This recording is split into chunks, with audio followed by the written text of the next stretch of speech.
प्रिय बच्चों, मैं हूं चंद्रहास मिश्र और आज आप सभी लोगों का कक्षा 10वीं के हिंदी विषय में आप सबका स्वागत है।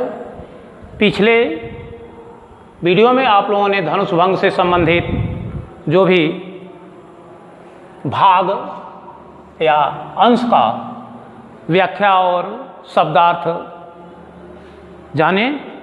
अब इसके बाद अगले उसी क्रम में मैं अगले दोहे से पुनः आप लोगों को जोड़ना चाहता हूं। और पिछले प्रसंग में ऐसा बताया गया था कि अब निश्चित रूप से राम धनुष तोड़ने जा रहे हैं और इसमें जो धनुष रूपी जहाज पर सवार होकर जाने के लिए जो तैयार हैं, जैसा कि पिछले अंश में आप लोगों को बताया गया था कि वह केवल राम के बाहुबल की ही आवश्यकता थी, अर्थात कोई दूसरा केवट नहीं था। इस संसार रूपी भवसागर को पार कराने के लिए श्री राम के अतिरिक्त दूसरा उनकी ही भुजाओं में ऐसी शक्ति थी कि जो इन सभी लोगों को पार करावें, ऐसा विश्वास हो गया। इसके बाद आगे का दोहा शुरू होता है कि राम बिलोके लोग सब चित्र लिखे से देख, चितई सिय कृपायतन जानी विकल विषेक। देखें, राम बिलोके लोग सब, राम बिलोके लोग सब, राम बिलोके देखे सब लोग, सभी लोगों को, चित्र लिखे से देख, चित्र के समान, अर्थात केवल मूर्ति, अचेतावस्था जिसको कहा जाए मूर्तिवत, सभी लोग उसको कहा गया कि चित्र लिखे से देख देख करके।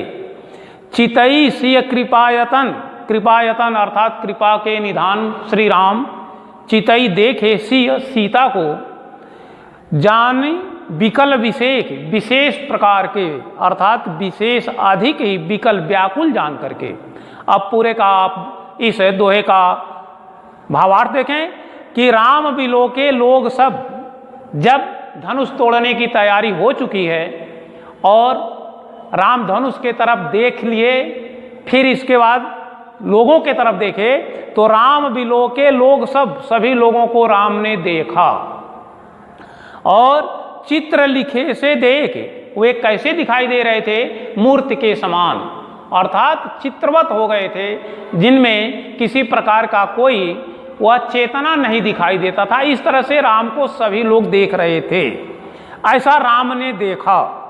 चितई सिय कृपायतन, फिर कृपा के खजाना, कृपा के घर, कृपा निधान श्री राम सीता के तरफ चितई देख करके, और जानी विकल विषेक, जब उन्होंने यह जान लिया कि शायद सीता बहुत ही विकल है, व्याकुल है, ऐसे क्षण में यदि धनुष नहीं तोड़ा जाएगा तो सीता की विकलता दूर नहीं होगी, सीता की व्याकुलता दूर नहीं होगी। इसलिए आगे वह चौपाई के माध्यम से तुलसीदास जी लिखते हैं कि देखी विपुल विकल वै देही, निमिष विहात कल्प समते ही, त्रिषित बार बिन जो तन त्यागा, मुए करई का सुधा तड़ागा, का वर्षा जब कृषि सुखाने, समय चूक पुनि का पछिताने, अस जिय जान जान की देखी, प्रभु पुल के लखी प्रीति विषेकी, गुरहि प्रणाम मन ही मन किन्हा, अति लाघव उठाई धनु लिन्हा। इसके अतिरिक्त आगे दे रहे हैं कि दम के उदामिनी जिमी जग लयऊ, पुनि नभ धनु मंडल सम भयऊ, लेत चढ़ावत खैचत गाढ़े, काहुन लखा देख सब उठाड़े, तेहि छन राम मध्य धनु तोरा, अभरे भुवन धुन घोर कठोरा। आगे के छंद है जिसे भी आप देख लेंगे कि भरे भुवन घोर कठोर, रौ रवि बाज तज मारगु चले, चिक्कर ही दिग्गज डोल मही अहि कोल, कुरुम कलमले, सुर असुर मुनि कर कान दीने, सकल विकल विचारहि, को दंड खंडेउ राम तुलसी, जयति वचन उचारई। इस प्रकार से आपके पाठ्यक्रम में यहाँ तक आते आते पूरी तरह से धनुष टूट जाएगा। अब टूटने ही वाला है। आप थोड़ी देर के लिए या ध्यान से देखें कि धनुष कैसे टूट रहा है। तो आइए और देखें कि देखी विकल विपुल वैदेही सीता, विपुल अधिक मात्रा में, विकल माने व्याकुलता। श्री राम ने सीता की व्याकुलता को बढ़ते हुए देखकर, अधिक मात्रा में व्याकुल देख करके, निमिष विहात कल्पसम से ही श्री राम ने देखा कि सीता की इस समय बहुत ही व्याकुल है। साथ ही निमिष विहात, निमिष का अर्थ होता है एक क्षण, अर्थात वह क्षण जिसमें आँख की पलक गिरती है और उठती है, उसको कहा गया है एक पलक, इसको निमिष कहा जाता है। निमिष विहात या व्याध अर्थात एक क्षण का समय सीता के लिए कल्पसम से ही एक कल्प के समान बीत रहा है। ऐसा राम को अनुभव हो रहा है कि सीता की व्याकुलता इस समय इतनी अधिक बढ़ गई है कि इसके लिए अगर एक क्षण का भी मैं विलंब करता हूं तो निश्चित रूप से सीता के लिए यह एक कल्प के बराबर बीत रहा होगा, अर्थात कल्प बहुत बड़ा समय क्षण के तुलना में हुआ। त्रिषित बारी बिनु जो तनु त्यागा, मुई करई का सुधा तड़ागा। त्रिषित का अर्थ होता है प्यासा, त्रिषित बार का अर्थ होता है जल, बिनु बिना, जो तनु का अर्थ होता है शरीर, त्यागा माने त्याग दे, छोड़ दे। मुई करई का सुबह तरागा, मुए अर्थात मर जाने पर, करई क्या कर सकता है, सुधा का अर्थ होता है अमृत, तड़ागा का अर्थ होता है पोखरा। इस प्रकार से आप देखेंगे कि त्रिषित बार बिनु जो तन त्यागा, राम अनुभव करने लगे कि अगर प्यासे व्यक्ति, प्यास के कारण उसका अगर मृत्यु हो जाता है, वह तन को त्याग देता है अर्थात मृत्यु को प्राप्त कर लेता है, तो मुवई करे का सुधा तड़ागा, मर जाने के बाद, मृत्यु प्राप्त करने के बाद अगर उस व्यक्ति को अमृत के तालाब में, या तड़ागा का अर्थ होता है तालाब में ही अगर उसे डाल दिया जाए तो वह फिर उसको प्यास नहीं, जिंदा भी नहीं हो पाएगा। इसलिए यहाँ वह ऐसे समय को ध्यान देते हैं कि त्रिषित वारि बिनु जो तन त्यागा, अगर तन त्याग देने के बाद, प्यास के कारण तन त्याग देने के बाद, मृत्यु को प्राप्त कर देने के बाद अमृत भी निष्फल हो जाएगा। और का वर्षा जब कृषि सुखाने, आगे कहते हैं कि का वर्षा जब कृषि सुखाने, अर्थात फसल के सूख जाने पर, कृषि के नष्ट हो जाने पर अगर बहुत तेज वर्षा भी होता है तो उस वर्षा का कोई मतलब नहीं रह जाएगा, कोई लाभ नहीं मिलेगा। और जैसे मर जाने, प्यास से मर जाने पर अमृत से कोई लाभ नहीं मिलेगा, फसल के सूख जाने पर वर्षा का कोई लाभ नहीं मिलेगा। और समय चूक पुनिका पछताने, अगर समय को आदमी चूक गया, समय से कोई काम नहीं हुआ, उसके बाद अगर पश्चाताप भी करता है तो उस पश्चाताप का कोई लाभ नहीं मिलता है। फिर आगे कहते हैं कि यश जिय जान की देखी, इस प्रकार से अपने हृदय से सीता के हृदय, जानकी अर्थात सीता के विषय में जान करके, और प्रभु पुल के लख प्रीति विषेखी, स्वयं ही देख लिए कि सीता का जो मेरे प्रति प्रेम है वह बहुत ही विशेष प्रकार का प्रेम है, अर्थात निश्चित रूप से यह विश्वास भरा प्रेम है। इसलिए प्रभु पुल के प्रसन्नचित हो गए कि सीता का जो प्रेम है वह मेरे प्रति विश्वासपूर्ण है। प्रीति विषेखी का अर्थ हुआ विशेष प्रकार का प्रेम, जो निश्चित रूप से राम अर्थात प्रभु श्री राम के लिए प्रसन्नता का विषय था। प्रभु पुल के लखी देख करके प्रीति विषेखी। आगे कहते हैं कि गुरु ही प्रणाम मन अहिमन किन्ना, सीता के इस प्रकार की व्याकुलता को ध्यान में रखते हुए, साथ ही साथ समय को ध्यान में रखते हुए, ऐसे अवसर को हाथ से निकलना नहीं देना चाहते हैं। साथ ही गुरु के आशीर्वाद को, अर्थात गुरु का आशीर्वाद से ही कार्य पूर्ण होता है। इसलिए गुरु ही प्रणाम मन ही मन किन्ना, अपने मन ही मन अपने गुरु का प्रणाम करके अति लाघव उठाए धनु लिन्ना, बहुत ही फुर्ती से, लाघव का अर्थ होता है फुर्ती, अर्थात इतनी शीघ्रता से कि उठाई धनु लिन्ना, धनुष को श्री राम ने तुरंत उठा लिया, बहुत ही कम समय में, अर्थात फुर्ती के कारण उस धनुष को उठाते हुए किसी ने देखा, किसी ने नहीं देखा। दमके उदामी जिमी जब लयऊ, इस प्रकार से दमके चमकने लगी दामिन आकाश में जैसे बिजली चमकती है। जिमी जब लयऊ पुण्य नव धनु मंडल सब भयऊ, इस प्रकार से आकाश में बिजली के समान वह धनुष चमका जैसे आकाश में बिजली चमकती है। नव धनु अर्थात आकाश में नव धनु मंडल सम भयऊ, आकाश में वह धनुष बिजली के समान चमकी। लेत चढ़ावत खैंचत गाढ़े, जब उसको धनुष की प्रत्यंचा को डोरी को खींच करके चढ़ाते हैं। काहू न लखा देख सब ठाड़े, सभी लोग वहाँ देखते ही रह गए लेकिन कोई देख नहीं पाया। काहू न लखा, किसी ने नहीं देखा।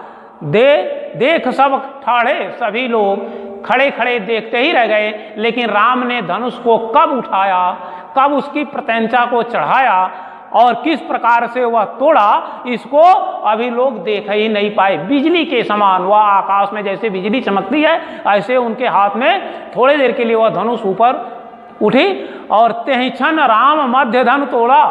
उसी इतने ही क्षण में राम ने धनुष को मध्य भाग से, तेहि क्षण उसी क्षण राम मध्य धनु तोड़ा, राम ने धनुष के मध्य भाग से तोड़ डाला। अभरे भुवन ध्वनि घोर कठोरा, जिसके कारण धनुष के टूटने पर सारे भुवन संसार में पूरे ब्रह्मांड में ध्वनि, ध्वनि का अर्थ ध्वनि, ध्वनि माने आवाज, घोर कठोरा बहुत ही कठोर ध्वनि हुआ। अर्थात धनुष के टूटने के बाद जो आवाज हुआ वह इतना कठोर था कि उस कठोर आवाज का क्या प्रभाव पड़ा, इतना कि ब्रह्मांड पूरा कांप गया। अर्थात धनुष के टूटने की आवाज चारों तरफ फैल गई जिसके कारण लोगों को भ्रम भी होने लगा कि हो क्या रहा है। अब आगे एक छंद के माध्यम से आपको यह धनुष तो टूट ही गया लेकिन धनुष टूटने का प्रभाव किसके किसके ऊपर पड़ा, आगे उसमें बताया जा रहा है कि भारे भुवन घोर कठोर रव रवि बाज तजिमा रघु चले। धनुष के टूटने पर जो आवाज हुई उस आवाज के कारण भारे भुवन घोर कठोर, तेज आवाज के कारण, उसके टूटने की आवाज के कारण, भयंकर आवाज के कारण रवि, रव, रव का अर्थ होता है आवाज, कठोर रव, रवि बाज तजिमा रघु चले। रवि अर्थात सूरज, बाज का अर्थ होता है घोड़ा, तज, तज करके माने छोड़ करके, मार्ग माने रास्ते को। अर्थात धनुष के टूटने के बाद जो आवाज हुआ, भयंकर आवाज हुआ, उस आवाज के कारण रवि बाज तज मार्ग चले, सूर्य के जो घोड़े हैं वह अपने रास्ते को छोड़ करके दूसरे रास्ते पर चलने लगे। तज मार्ग चले, अपने मार्ग को छोड़ दिए। और क्या हुआ कि चिक्कर ही दिग्गज डोल मही, चिक्कर ही दिग्गज, दिग्गज दिग्पाल अर्थात दिग, हस्तियां जो दिग्गज कहलाते हैं, ऐसे डोल वे भी डोलने लगे अर्थात दसों दिशाएं डोल गई। मही पृथ्वी, अहि सर्प अर्थात शेषनाग। इसके पहले आप लोगों को बताया गया है कि अहि कोल कुरुम कलमले, यहाँ की शेषनाग भी और कोल, कोल का अर्थ हुआ वही जो बारह अवतार, तो बारह भगवान, और कुरुम अर्थात कच्छप, कच्छपा अवतार, कलमले, यह सभी लोग कलमला गए। इतनी आवाज हुई कि यह सभी लोग जो धैर्य को धारण करके पृथ्वी को रोकने के लक्ष्मण के आज्ञा का पालन कर रहे थे, वे लोग भी इस धनुष के टूटने के बाद कलमला गए। कलमलाने का अर्थ होता है हमारे इस या विशेष करके भोजपुरी क्षेत्र में इस भाषा, इस शब्द को कहा जाता है तलमला जाना। उसी को यहाँ अवधी भाषा में कहा गया है कलमले, कलमला गए। और सुर असुर मुनि कर कान दीने, सूर अर्थात देवता, असुर अर्थात राक्षस, मुनि मुनि लोग, यह सभी कर कान दीने, सभी लोग ध्यान दे करके, कान दे करके क्या करने लगे, सकल विकल विचार हैं, सभी बेचैन हो करके विचार करने लगे कि यह हो क्या रहा है। फिर कोदंड खंडेव राम तुलसी, जब उन्हें ऐसा पता चला, कोदंड अर्थात शिव का धनुष, खंडेव तोड़ दिए राम तुलसीदास जी कहते हैं जब उन्हें ऐसा ज्ञात हुआ कि श्री राम ने शिव के धनुष को तोड़ दिया है, तो इस खुशी में वे भी श्री राम की जय जयकार करने लगे। अर्थात तुलसी जय तु वचन उच्चारई, जय श्री राम की जय का उच्चारण करने लगे, बोलने लगे। अर्थात सभी लोग श्री राम की जय करने लगे। और इस प्रकार से आप देखेंगे कि काफ़ी दिनों के बाद कई दिन से यह वीडियो चलते चलते आप लोगों को या अंत में शिव के धनुष को आप लोगों ने ही तोड़ा। और यह पाठ्यक्रम के अनुसार आपके पाठ्यक्रम से यह जो भाग था धनुष भंग, तो धनुष का भंग तो हो गया और बाकी अब शेष जो है वो अभ्यास के प्रश्न पर अगले दिन चर्चा की जाएगी। आज बस आप लोगों के लिए बस इतना ही। बहुत बहुत आप लोगों को धन्यवाद।